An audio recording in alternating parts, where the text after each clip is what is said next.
My dear students, आप सभी का स्वागत है। स्टूडेंट्स, आप लोगों के एग्जाम को देखते हुए मैं लाया हूँ BSKG 176 का मोस्ट इम्पोर्टेंट क्वेश्चन आंसर, जिसका टाइटल है भारतीय सामाजिक विचारधाराओं में व्यक्ति, परिवार और समाज। ये आपका मोस्ट इम्पोर्टेंट क्वेश्चन आंसर है 5 साल के PYQ के अकॉर्डिंग,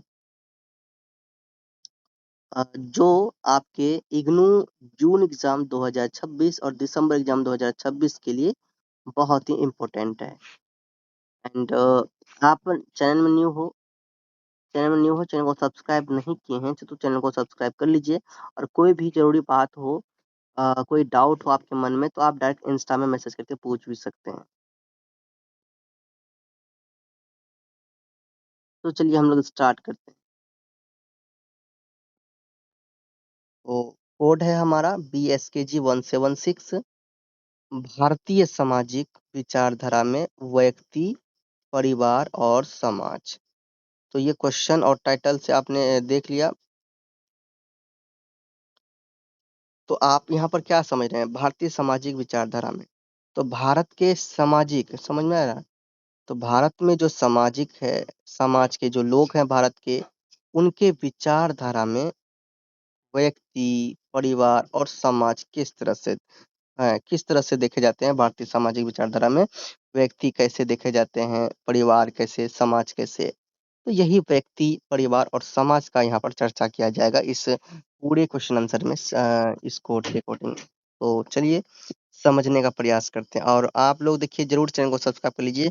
और ये ब्यूटीफुल नोट्स इजी लैंग्वेज में आपको व्हाट्सएप में मिलेगा, जिसे आपको परचेज करना है। एग्जाम देने से पहले आप इसे परचेज कर लेते हैं तो आपको बहुत हेल्प होता है। आपको कंप्लीट वीडियो भी वॉच करना है, देन आपको ये PDF एक बार रिवाइज करना है एग्जाम देने से पहले, बहुत हेल्पफुल होगा। सो देखिए स्टूडेंट्स, आपका सबसे फर्स्ट प्रश्न है, पहला प्रश्न है स्टूडेंट्स कि गीता के अनुसार इंद्रियों की कार्यप्रणाली तथा मन एवं आत्मा का स्वरूप लिखिए। गीता के अनुसार, तो भगवद गीता के अनुसार मनुष्य का जीवन इंद्रियों, मन, बुद्धि और आत्मा द्वारा संचालित होता है।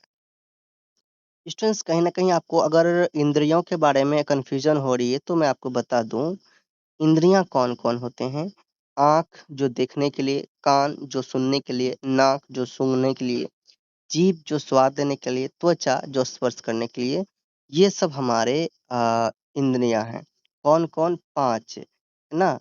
आँख, कान, नाक, जीभ और त्वचा, ये हमारे 5 इंद्रियां हैं। तो इंद्रियों के अकॉर्डिंग आपने क्या समझा कि इंद्रियों के अकॉर्डिंग आपने ये समझा कि ये जो इंद्रियां हैं ये क्या है, बहुत शक्तिशाली चीज होता है। यदि इन पर हम लोग नियंत्रण ना करें तो समझ लो कि अगर जो इंसान इन पर नियंत्रण नहीं करेगा, वो जो मनुष्य हैं, वो मनुष्य को विषय, वासना और विषय और वासनाओं के अकॉर्डिंग वो खींचे जाएंगे, अच्छे काम को नहीं कर पाएंगे, उसका मन कंट्रोल नहीं हो पाएगा। तो ये सब चीज है ना, कंट्रोल करने वाला होता है। आँख से हम लोग सही चीज को देखना चाहें, आँख से क्या करना चाहिए, हमें सही चीज को देखना चाहिए। कान से सही चीज को सुनना चाहिए, नाक से सही चीज को है ना सूंघना चाहिए, जीभ से सही स्वाद लेना चाहिए। ये ना कि मीट मछली है ना, मीट मांस खाना चाहिए, जानवरों की हत्या करके खाना चाहिए, ये स्वाद के लिए बहुत ही गलत चीज है। त्वचा, त्वचा को महसूस, स्पर्श करना चाहिए कि नहीं। सो ये त्वचा से हम लोग क्या करेंगे भाई, त्वचा हमारे शरीर का केयर करना चाहिए। चमड़ी, त्वचा ही है तो चमड़ियों का केयर करना चाहिए, शरीर का देखभाल करना चाहिए। तो ये आप इंद्रिय तो जान गए। तो अब वही है, फिर से मैं एक बार पढ़ूं। भगवद गीता के अनुसार मनुष्य का जो जीवन इंद्रियां, मन, बुद्धि और आत्मा द्वारा संचालित होता है। इंद्रियां जो है कि बाहरी विषय जैसे कि रूप, रस, गंध, स्पर्श और शब्द का ज्ञान क्या करती है, प्राप्त करती है। ये जो है कि विषय की और ये क्या करते हैं, विषय की ओर हमें ये विषयों की ओर आकर्षित होती है और मन को प्रभावित करती है। कौन? इंद्रियां। यदि इंद्रियों पर अगर हम नियंत्रण ना करें तो भैया, जब मनुष्य इंद्रियों पर नियंत्रण ना करे तो नियंत्रण ना करने से मनुष्य क्या करेंगे, मोह, आसक्ति और दुख में पड़ जाएंगे। अगर इसे ना करेंगे तो वो मोह में पड़ जाएंगे। मोह से लालच ना, लालच से अब देखो इंसान अपने मन को, बुद्धि को कंट्रोल नहीं करेंगे तो वो गलत चीज़ों में पड़ जाएँगे और ये गलत चीज़ इंसान को बर्बाद कर देता है। गीता में मन को इंद्रियों और बुद्धि के बीच का माध्यम बताया गया है। मन से प्राप्त विषयों का विचार, मन से जो होता है क्या होता है? मन जो है कि इंद्रियों से प्राप्त विषयों का विचार करता है तथा संकल्प विकल्प ये सब कौन करता है? मन। मनुष्य के बंधन और मोक्ष का मुख्य कारण कौन होता है? मन होता है। इसलिए मन को नियंत्रित और एकाग्र करना आवश्यक माना गया है। ठीक है, गीता के अकॉर्डिंग। और दूसरा आत्मा के विषय में हम लोग अगर देखें तो आत्मा के विषय में गीता कहती है कि आत्मा नित्य, शाश्वत, अविनाशी और अमर है। तो ये भी इंद्रिया के अंदर है, तो ये हमें सूक्ष्म ये दिखते नहीं है और आत्मा भी इंद्रिया का ये पार्ट्स माना गया है गीता के अकॉर्डिंग। तो शरीर कहते हैं कि गीता अकॉर्डिंग क्या कहता है कि शरीर क्या होता है? नष्ट हो जाता है, परंतु आत्मा जो होता है वो कभी नष्ट नहीं होता। आत्मा ना जन्म लेती है और ना ही मृत्यु को मोक्ष प्राप्त होता है, मृत्यु को प्राप्त होता है। तो क्या कह रहे हैं कि आत्मा ना कभी जन्म लेता है और ना कभी ये मरता है। कौन कह रहा है? गीता के अनुसार। आत्मा शरीर को धारण करती है। आत्मा क्या करती है? एक शरीर से दूसरा शरीर धारण कर लेती है, परंतु वो कभी लेकिन वो क्या होता है? कभी मरता नहीं है, वो दूसरा रूप धारण कर लेता है और शरीर बदलने पर भी उसका अस्तित्व बना रहता है। मतलब कि आत्मा कभी खत्म ही नहीं होता। गीता के अनुसार गीता के अनुसार इंद्रियों का संयम, मन का नियंत्रण, आत्मा के वास्तविक स्वरूप का ज्ञान और मनुष्य को आत्मिक उन्नति तथा मोक्ष की प्राप्ति की ओर ले जाना। इंद्रिय निग्रह और आत्मज्ञान गीता के अनुसार ये श्रेष्ठ का क्या है भाई? आधार है।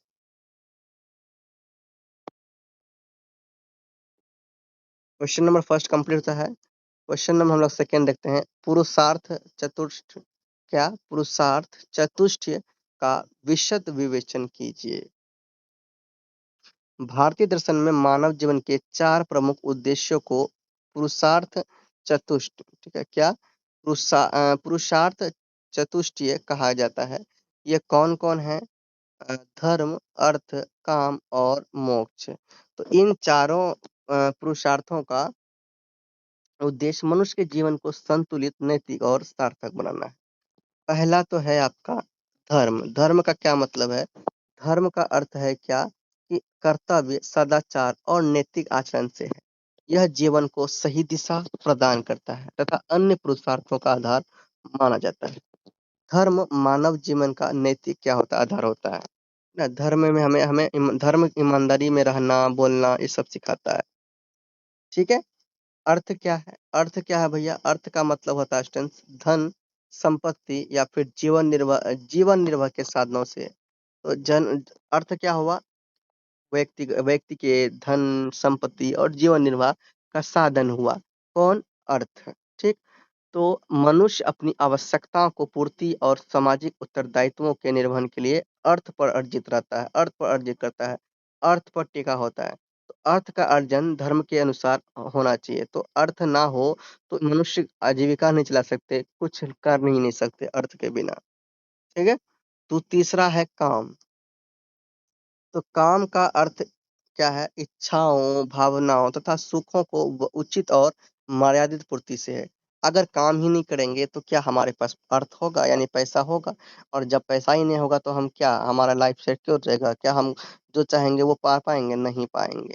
ठीक है। क्या हम संतुलित या हम हमारी इच्छा का भी कोई भी इच्छा पूरा होगा?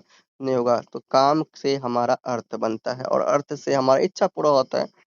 यह मानव जीवन की स्वाभाविक आवश्यकता है, परंतु इसका पालन धर्म की सीमाओं में रहकर करना चाहिए। तो काम भी कैसे करना चाहिए? ईमानदारी पूर्वक करना चाहिए। ठीक है। अगला है मोक्ष। तो मोक्ष पुरुषार्थों में सर्वोच्च माना गया है। इसका अर्थ है जन्म मरण के बंधन से मुक्ति तथा आत्मा का परम सत्य की प्राप्ति करना है। तो यहाँ पर मोक्ष का मतलब क्या होता है? जो कर मोक्ष उसे मिलता है जिसका कभी और मृत्यु नहीं होने वाला है। ठीक है।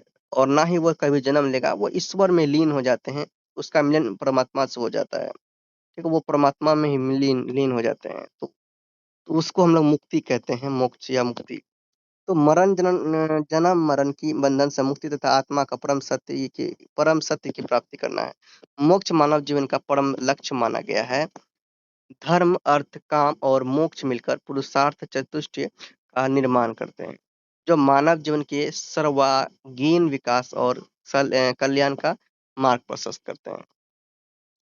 क्वेश्चन नंबर 3 है, भारतीय समाज में संयुक्त परिवार और वैदिक संकल्पना का उल्लेख कीजिए। वैदिक काल से भारतीय समाज में संयुक्त परिवार व्यवस्था का विशेष महत्व रहा है। संयुक्त परिवार वह परिवार होता है जिसमें कोई पीढ़ियां एक साथ रहकर जीवन व्यतीत करती है। इसमें माता-पिता, पुत्र, पुत्रवधू, भाई-बहन, दादा-दादी तथा अन्य सदस्य एक ही परिवार का हिस्सा होता है। वैदिक साहित्य में परिवार को समाज की मूल इकाई माना गया है। परिवार के सभी सदस्य परस्पर प्रेम, सहयोग, सम्मान और कर्तव्य की भावना से जुड़े रहते हैं। परिवार का मुखिया सभी सदस्यों का मार्गदर्शन करता है तथा परिवार की आवश्यकताओं और उत्तरदायित्वों का संचालन करता है। वैदिक संकल्पना के अनुसार संयुक्त परिवार का आधार एकता, सहयोग और सामूहिक जीवन है। परिवार में साधनों का शेयर उपयोग किया जाता है ना, तो साधनों का साझा उपयोग किया जाता है तथा सभी सदस्य सुख-दुःख में एक दूसरे से, है ना, एक दूसरे से दूसरे का क्या करते हैं, साथ देते हैं। इससे सामाजिक सुरक्षा और पारिवारिक स्थिरता बनी रहती है। वेदों में परिवार के सदस्यों के बीच सद्भाव, प्रेम और पारस्परिक सम्मान पर विशेष बल दिया गया है। संयुक्त परिवार को नैतिक मूल्यों, संस्कारों और सांस्कृतिक परंपराओं के संरक्षण का प्रमुख माध्यम माना गया है। भारतीय समाज में वैदिक संयुक्त परिवार केवल रहने की व्यवस्था नहीं, बल्कि सामाजिक, सांस्कृतिक और नैतिक जीवन का महत्वपूर्ण आधार था। संयुक्त परिवार भारतीय संस्कृति की एक महत्वपूर्ण एवं आदर्श सामाजिक संस्था है। क्वेश्चन नंबर 4 है, त्रिविध गुणों एवं उनका व्यक्तित्व पर पड़ने वाले प्रभाव पर प्रकाश डालिए। भारतीय दर्शन, विशेषकर भगवद गीता और सांख्य दर्शन में प्रकृति के 3 मूल्य गुण बताए गए हैं, जिन्हें सत्य, रजस और तमस क्या सतत्व, रजस और तमस कहा जाता है। इन्हें ही त्रिविध गुण कहा जाता है। ठीक है, 3 गुण। ये गुण मनुष्य के विचारों, व्यवहारों और व्यक्तित्व को प्रभावित करते हैं। पहला तो सतत्व गुण, इसमें क्या होता है? सतत्व गुण पवित्रता, ज्ञान और शांति, संतुलन और सदाचार का प्रतीक होता है। सतत्व गुण, जिस व्यक्ति में ये सतत्व गुण अधिक होता है, वह सत्यवादी होता है, दयालु होते हैं, विवेकशील होते हैं और आत्मसंयमी होता है। सतत गुण व्यक्ति को ज्ञान, नैतिकता और आत्मविश्वास की ओर प्रेरित करता है। अगला रजस गुण। रजस गुण सक्रियता, इच्छा, महत्वाकांक्षा और कर्मशीलता का प्रतिनिधित्व करता है। रजोगुणी व्यक्ति परिश्रमी, ऊर्जावान और लक्ष्य केंद्रित होता है, लेकिन उसमें लोभ, अहंकार और अधिक इच्छाएं भी हो सकती है। रजस गुण व्यक्ति को निरंतर और कर्म और निरंतर कर्म और भौतिक उपलब्धियों की ओर प्रेरित करता है। तमस गुण क्या होता है? अज्ञान, आलस्य, मोह और प्रमाद का प्रतीक है। जिस व्यक्ति में तो तमोगुण की प्रधानता होती है, वह उदासीन, असा असावधान और निर्णय लेने में कमजोर हो सकता है। तमस गुण व्यक्ति के विकास और प्रगति में बाधा उत्पन्न करता है। मनुष्य के व्यक्तित्व में ये तीनों गुण विभिन्न मात्राओं में उपस्थित रहते हैं। इनके जो अनुपात होते हैं वो दृष्टि निर्धारित होती है। तत्व गुण की वृद्धि को व्यक्तिगत विकास के लिए सर्वाधिक लाभकारी माना गया है।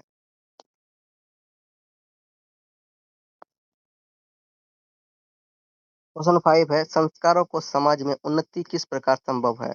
स्पष्ट कीजिए।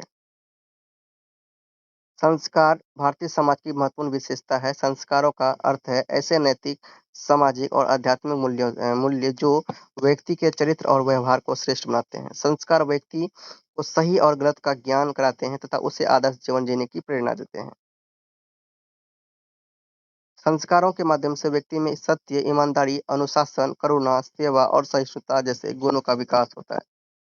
जब समाज के अधिकांश लोग अच्छे संस्कारों से युक्त होते हैं, तब समाज में शांति, सहयोग और सद्भाव का वातावरण बनता है।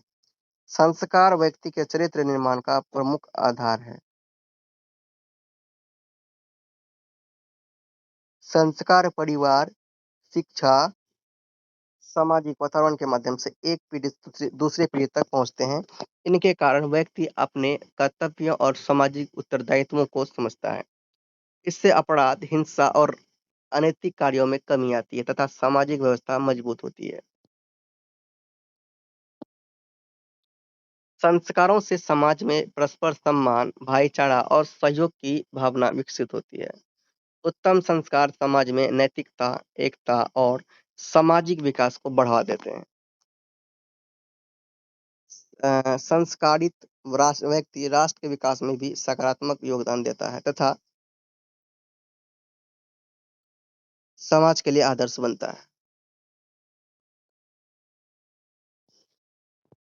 संस्कारों के माध्यम से व्यक्ति और समाज दोनों का सर्वांगीण विकास संभव होता है, जिससे सामाजिक उन्नति का मार्ग प्रशस्त होता है। क्वेश्चन नंबर 6 है सामनस्य सूक्त के आधार पर परिवार के स्वरूप का वर्णन कीजिए।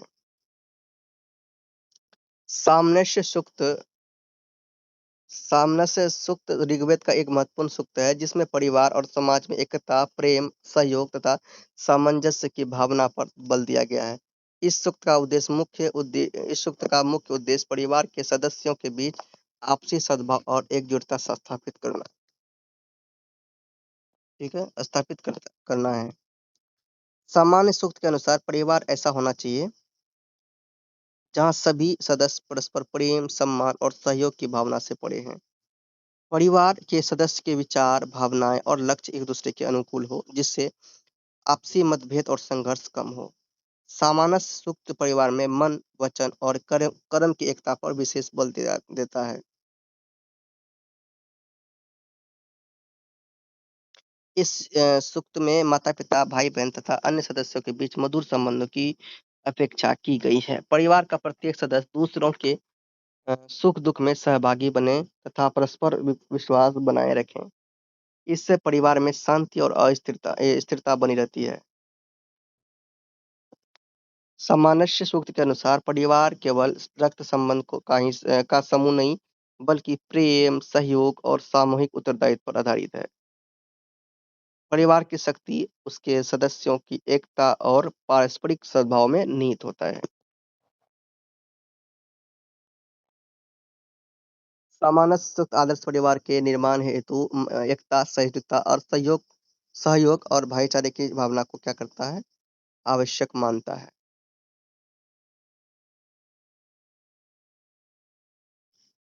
क्वेश्चन नंबर 7 में है, संस्कृत साहित्य में मनुष्य और प्रकृति की एक रूपता को सविस्तार बताइए। संस्कृत में मनुष्य और प्रकृति के बीच गहरा एवं अभिन्न संबंध बताया गया है। ऋग्वेद, उपनिषद, रामायण, महाभारत तथा कालिदास जैसे कवियों ने रचनाओं में प्रकृति को मानव जीवन का महत्वपूर्ण अंग माना गया है। मनुष्य और प्रकृति एक दूसरे के पूरक तथा दोनों का अस्तित्व परस्पर जुड़ा हुआ है। संस्कृत के अनुसार मनुष्य प्रकृति की गोद में जन्म लेता है। संस्कृत के अनुसार क्या होता है? मनुष्य प्रकृति की गोद में जन्म लेता है और उसी पर अपने जीवन की आवश्यकताओं के लिए निर्भर रहता है। इसमें पृथ्वी, जल, वायु, अग्नि और आकाश जैसे तत्व मानव जीवन के आधार हैं। संस्कृत साहित्य में प्रकृति को माता तथा मनुष्य को उसका पुत्र माना गया है। किसमें? संस्कृत साहित्य में। विभिन्न ग्रंथों में नदियों, पर्वतों, वृक्षों, पशु-पक्षियों और ऋतुओं का अत्यंत सुंदर वर्णन मिलता है। कालिदास के काव्यों में प्रकृति और मानव भावनाओं का अद्भुत सामंजस्य दिखाई देता है। मनुष्य के सुख, दुख, प्रेम, विरह और आनंद को प्रकृति के माध्यम से व्यक्त किया गया है। संस्कृत साहित्य प्रकृति के संरक्षण और सम्मान का भी संदेश देता है। मनुष्य और प्रकृति का संबंध केवल उपयोग ही नहीं, बल्कि सह-अस्तित्व और पारस्परिक सहयोग का है। इसी कारण वृक्षों, नदियों और प्राकृतिक शक्तियों की पूजा की परंपरा विकसित हुई। संस्कृत में अ, स मनुष्य और प्रकृति संस्कृत में मनुष्य और प्रकृति को एक ही जीवन धारा के रूप में माना गया है, जिसका संतुलन मानव कल्याण के लिए आवश्यक है।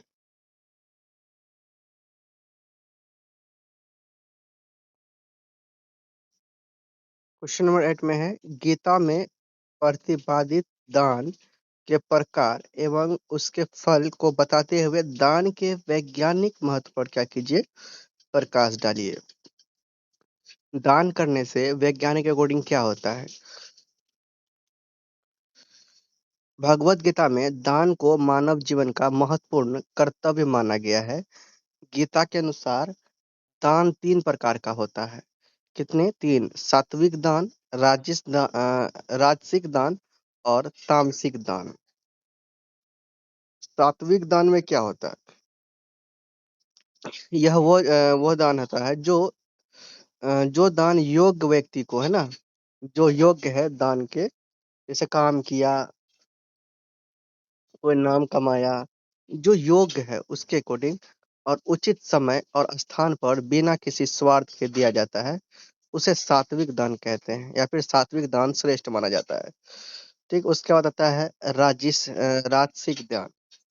राजसिक दान क्या होता है? जो दान यश, सम्मान, प्रसिद्ध, किसी लाभ की इच्छा से दिया जाता है, उसे राजसिक दान कहा जाता है। तीसरा तामसिक दान। तो तामसिक दान क्या होता है?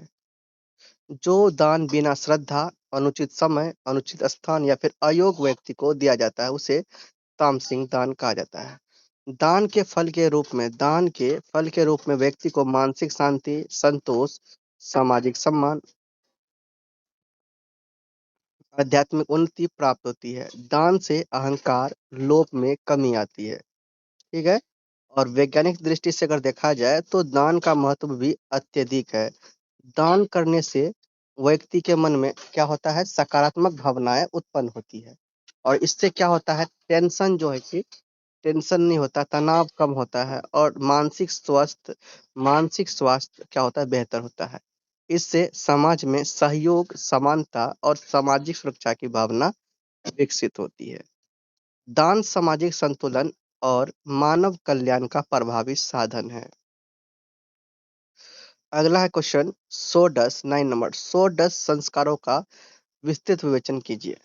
भारतीय संस्कृति में मानव जीवन को पवित्र और संस्कारित बनाने के लिए सोडस संस्कारों का विधान किया गया है। ये संस्कार जन्म से मृत्यु तक व्यक्ति के जीवन को दिशा प्रदान करते हैं। आगे मुख्य सोडस संस्कार कौन कौन से है?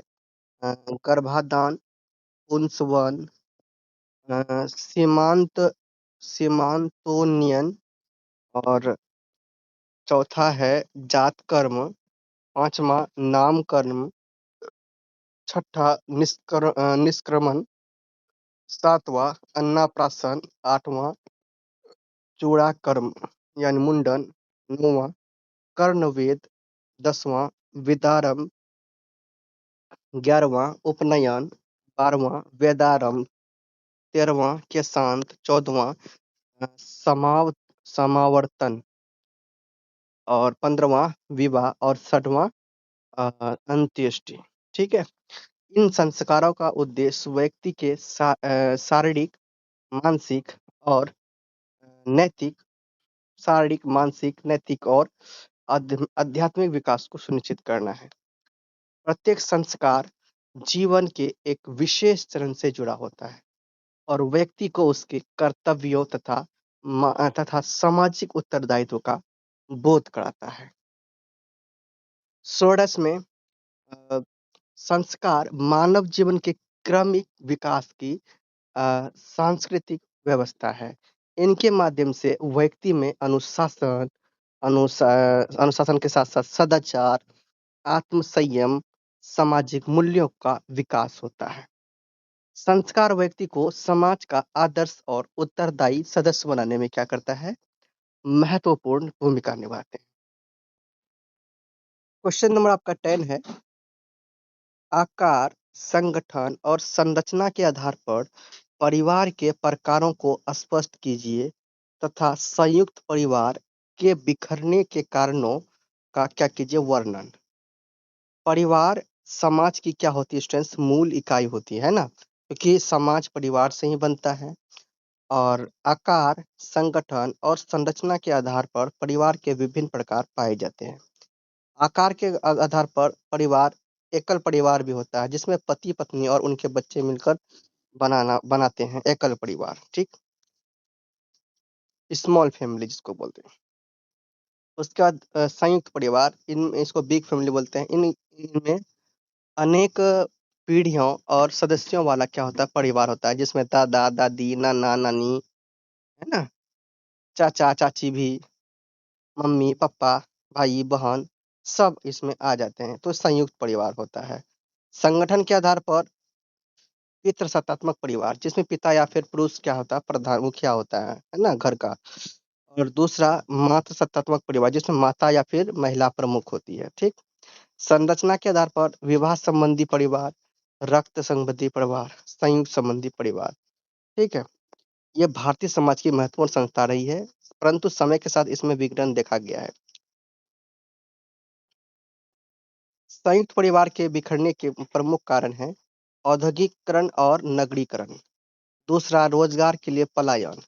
तीसरा, व्यक्तिवादी सोच का विकास। चौथा, आर्थिक स्वतंत्रता। पांचवा, शिक्षा का प्रसार। छठा, पारिवारिक विवाद और मतभेद। सातवां, आधुनिक जीवन शैली का प्रभाव। तो आर्थिक एवं सामाजिक परिवर्तनों ने अ, संयुक्त परिवार व्यवस्था को सबसे अधिक प्रभावित किया। इन कारणों से एकल परिवारों की संख्या में वृद्धि हुई और संयुक्त परिवारों का स्वरूप कमजोर पड़ा। क्वेश्चन नंबर 11 है, रामायण कालीन परिवार के वर्गीकरण पर प्रकाश डालिए। रामायण काल में किस तरह से परिवार थे? तो समझिए, रामायण काल में परिवार समाज की मूल इकाई था। परिवारों का वर्गीकरण मुख्य रूप से सामाजिक स्थिति और संरचना के आधार पर किया जाता था। मुख्य प्रकार राज परिवार हुआ करते थे, जिससे अयोध्या का अ, इक्ष्वाकु वंश, ठीक है? दूसरा, संयुक्त परिवार हुआ करते थे। इनमें अनेक पीढ़ियाँ एक साथ रहती थी। सामान्य परिवार, सामान्य नागरिकों के परिवार, आश्रम या फिर गुरुकुल परिवार, गुरु एवं शिष्यों का क्या पारिवारिक स्वरूप, ठीक? तो रामायण कालीन परिवारों में माता-पिता का सम्मान, भाईचारा, कर्तव्य पालन, त्याग त्याग की भावना, विशेष महत्व, इस इन सब चीज़ों को विशेष महत्व दिया जाता था। संयुक्त परिवार रामायण काल समाज की एक प्रमुख विशेषता थी। अगला क्या है, क्वेश्चन नंबर 12। क्वेश्चन नंबर 12 है, इष्टतापूर्ण, है ना? ये क्या इष्टापूर्ति, इष्टापूर्त कार्य क्या है या फिर इष्टापूर्त क्या है? तो समझे, तो इसको हम लोग इष्टापूर्त कार्य भी बोलते हैं या फिर इष्टापूर्त क्या है, इसे सविस्तार बताइए। भारतीय परंपरा में इष्ट और पूर्त दो प्रकार के पुण्य कर्म माने जाते हैं, ठीक है? क्या मानते हैं? पुण्य कर्म माने जाते हैं इष्टापूर्त। इष्ट का संबंध यज्ञ, पूजा, दान, व्रत और धार्मिक अनुष्ठानों से है। और दूसरा, पूर्त का संबंध है लोक कल्याणकारी कार्यों से है, जैसे कि कुआं, तालाब, धर्मशाला, विद्यालय, मंदिर का निर्माण, ये सब पूर्त का संबंध है ना, पूर्त है। इसमें लोगों का कल्याण होता है। आत्मिक उन्नति का साधन ये सब क्या है? आत्मिक उन्नति का साधन है, जबकि पूर्त सामाजिक कल्याण का माध्यम है। दोनों का उद्देश्य व्यक्ति और समाज का विकास करना। भारतीय संस्कृति में इष्टापूर्त को धर्म का महत्वपूर्ण अंग माना गया है। क्वेश्चन नंबर 13 में है, कर्म योग।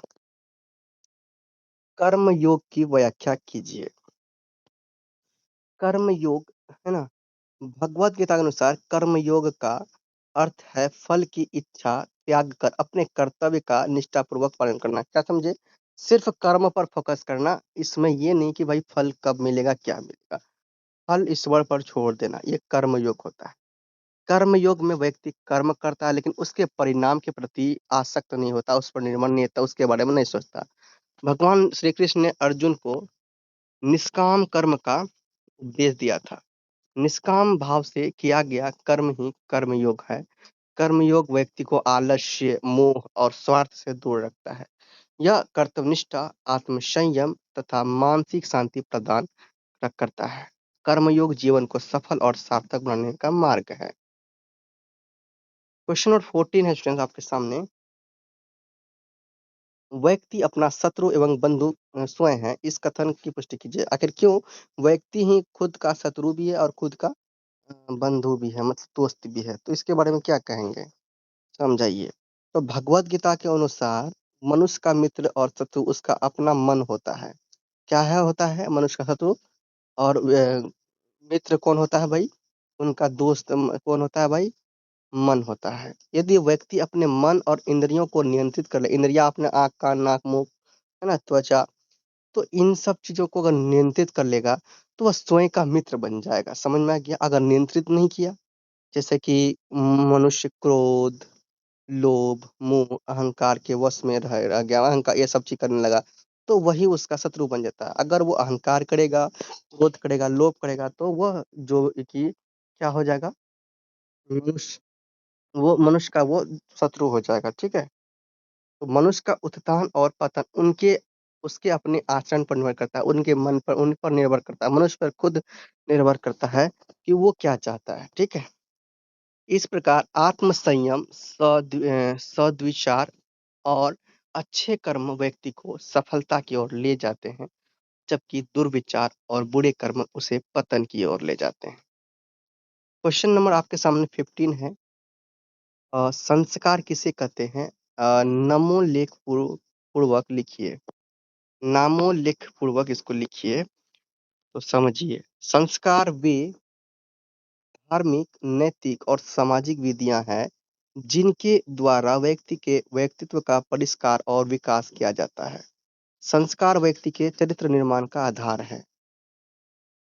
संस्कार क्या है? गर्भाधान, पुंसवन, सीमंतोन्नयन, जातकर्म, नामकरण, निष्क्रमण, अन्नप्राशन, चूड़ाकर्म, कर्णवेद, विद्यारंभ, उपनयन, वेदारंभ, केशांत, समावर्तन, विवाह और अंत्येष्टि, ये सब मुख्य संस्कार हैं, ध्यान रखना। इन संस्कारों के माध्यम से व्यक्ति को जीवन के विभिन्न चरणों में उचित मार्गदर्शन और सामाजिक उत्तरदायित्व का ज्ञान प्राप्त होता है। क्वेश्चन नंबर आपके सामने 16 है। वाल्मीकि के रामायण में परिवार के स्वरूप का क्या कीजिए, वर्णन कीजिए। तो वाल्मीकि रामायण में परिवार को प्रेम, त्याग, कर्तव्य और मर्यादा पर आधारित क्या माना गया है? संस्था के रूप में प्रस्तुत किया गया है। राम, सीता, राम, सीता, लक्ष्मण, भरत और दशरथ के संबंध आदर्श पारिवारिक जीवन का उदाहरण है। परिवार में बड़ों का सम्मान, छोटों के प्रति स्नेह और पारस्परिक सहयोग को विशेष महत्व दिया गया है। आगे क्या है स्टूडेंट? वाल्मीकि रामायण में संयुक्त परिवार व्यवस्था का आदर्श स्वरूप दिखाई देता है। परिवार को सामाजिक और नैतिक मूल्यों के संरक्षण का प्रमुख माध्यम माना जाता है। क्वेश्चन 17 में समय अनप्रक्रम अनपक्रम का अर्थ बताते हुए संघों की मान्यताओं का वर्णन कीजिए। समय अनपक्रम का अर्थ है निर्धारित नियमों, मर्यादाओं और परंपराओं का उल्लंघन न करना। यह सामाजिक अनुशासन और व्यवस्था बनाए रखने का क्या है? सिद्धांत है। संघों की मान्यता थी कि सभी सदस्य निर्धारित नियमों का पालन करें, परस्पर सहयोग करें तथा सामूहिक हित को क्या करे? प्राथमिकता दे। संघों का आधार अनुशासन, एकता और सामूहिक उत्तरदायित्व था।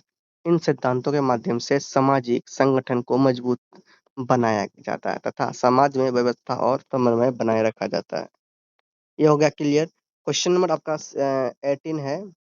टिप्पणी टाइप के विवाह एवं उसके प्रकार। तो विवाह एक महत्वपूर्ण सामाजिक एवं धार्मिक संस्कार है जिसके माध्यम से स्त्री और पुरुष के वैवाहिक जीवन में प्रवेश करते हैं। ठीक है। विवाह परिवार निर्माण का क्या होता है? आधार होता है, बेसिक होता है। धर्मशास्त्रों में विवाह के 8 प्रकार बताए गए हैं। ब्रह्म विवाह, देव विवाह, आर्ष विवाह, प्रजापति विवाह, गांधर्व विवाह, आसुर विवाह, राक्षस विवाह और पैशाच विवाह। ठीक है। इन ब्रह्म विवाह इनमें ब्रह्म विवाह को सर्वोच्च माना गया है। ठीक है? विवाह समाज में नैतिक, सामाजिक और पारिवारिक व्यवस्था को बनाए रखने में महत्वपूर्ण भूमिका निभाता है। क्वेश्चन नंबर 19 है, विवाह संस्कार में परिवार की प्रतीकात्मकता। विवाह केवल 2 व्यक्तियों का ही नहीं बल्कि 2 परिवारों का भी मिलन होता है। विवाह संस्कार के माध्यम से परिवार की निरंतरता, सामाजिक संबंधों और सांस्कृतिक परंपराओं का संरक्षण होता है। विवाह में होने वाले विभिन्न अनुष्ठान पारिवारिक एकता, सहयोग, प्रेम और उत्तरदायित्व का प्रतीक है। विवाह संस्कार परिवार निर्माण तथा वंश परंपरा की निरंतरता का आधार है। इस संस्कार के माध्यम से नव दंपति को पारिवारिक और सामाजिक कर्तव्य का बोध कराया जाता है तथा उन्हें गृहस्थ जीवन के लिए तैयार किया जाता है। इस तरह से ये 19 मोस्ट इंपोर्टेंट क्वेश्चन आंसर है। आप लोग जल्दी से एग्जाम देने से पहले कंप्लीट देखिए, समझिए, ताकि आप प्रिपेयर हो जाएं एग्जाम देने से पहले। सो स्टूडेंट, इस वीडियो में इतना ही रखते हैं। नेक्स्ट वीडियो में आगे बढ़ेंगे हम लोग। और जाने से पहले स्टूडेंट्स बोलिए, प्रेम से रहो, प्रेम से पढ़ो, प्रेम से बोलो, and don't forget to subscribe, and all the best.